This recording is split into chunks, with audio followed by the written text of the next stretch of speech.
Europe 1 Matin.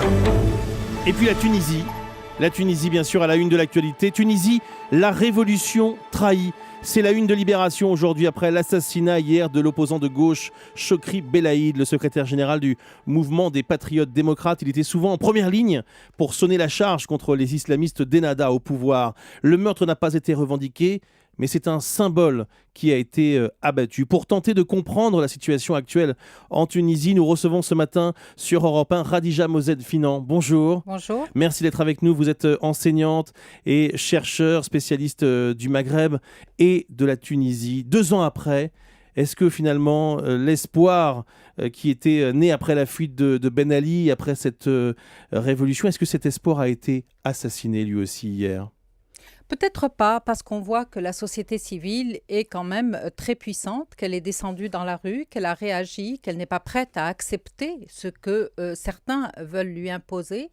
Donc l'espoir n'est pas assassiné, mais c'est un moment d'incertitude qui plane.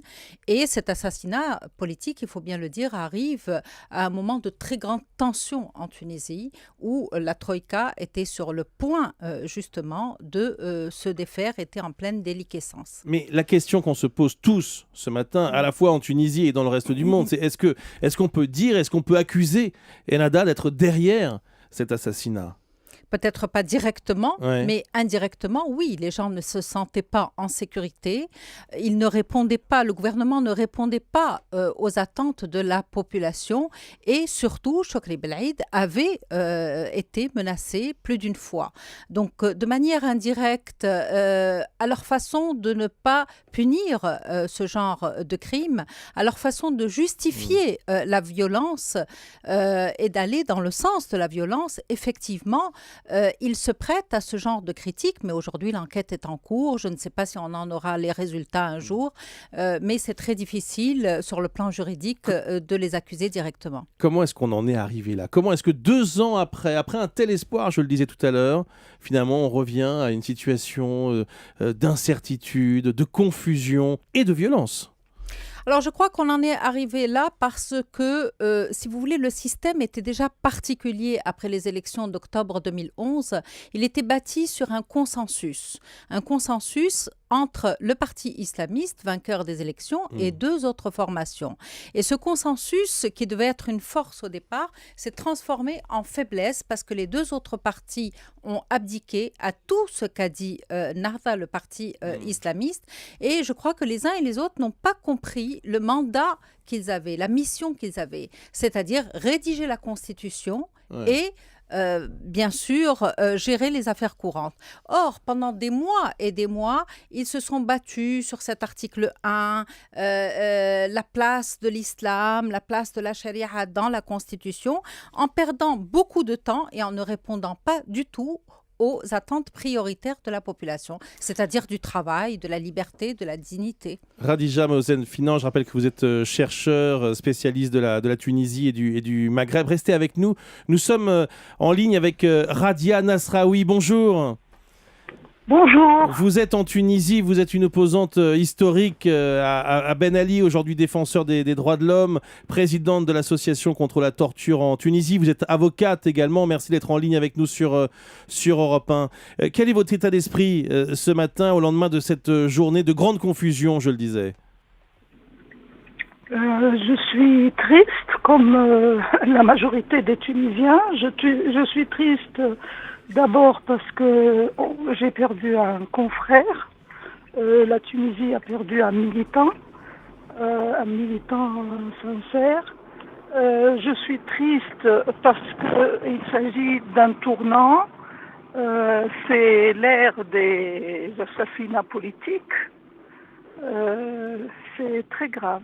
Est-ce que vous êtes inquiète aussi ? Est-ce que vous avez le sentiment que ça peut déboucher sur une autre révolution ? Vous parliez de tournant à l'instant, mais ça peut être encore plus violent que ça ?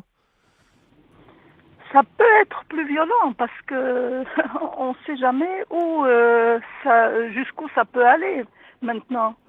La violence appelle la violence et je crains qu'il n'y ait, comme le disent certains, une somalisation de la Tunisie. Que vous disent les Tunisiens qui sont à vos côtés, que vous avez rencontrés depuis hier ? les Tunisiens sont tous inquiets concernant l'avenir du pays.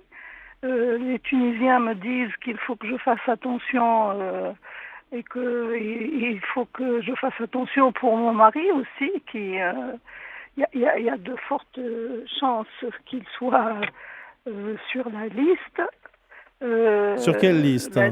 La liste des gens à liquider. Vous êtes menacé aujourd'hui? Nous nous sentons tous menacés. Tout le monde est menacé. Parce que les agressions barbares qui ont été perpétrées un peu partout en Tunisie, dans l'impunité totale, qu'est-ce que cela prouve? Cela prouve que la situation peut devenir vraiment incontrôlable.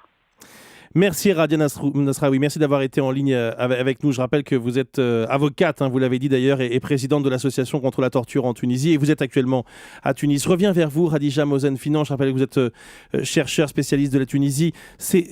Les mots qu'on entend depuis 24 heures quand même ont un sens. À l'instant, Radia Nasraoui parlait de somalisation de la Tunisie. Il y a cette inquiétude qui est très forte. Et alors en face, on a un pouvoir qui réagit en disant on va nommer un gouvernement de technocrates, de gens au fond neutres. Est-ce que c'est une réponse qui a un sens ?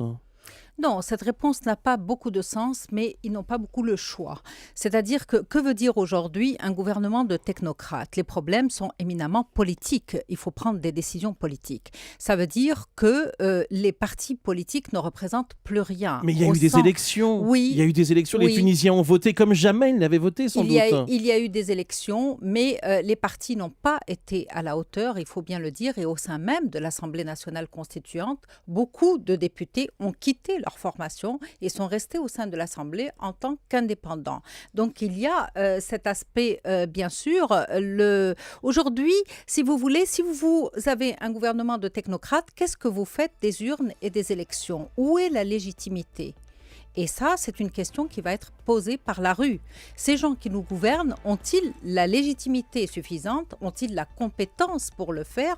Que peut-on attendre d'eux? Radia Nasraoui l'a dit, et elle a tout à fait raison, il y a un manque de sécurité et il y a aussi beaucoup d'impunité. Si bien que les extrémistes se sont sentis, à tort ou à raison, protégés par le gouvernement.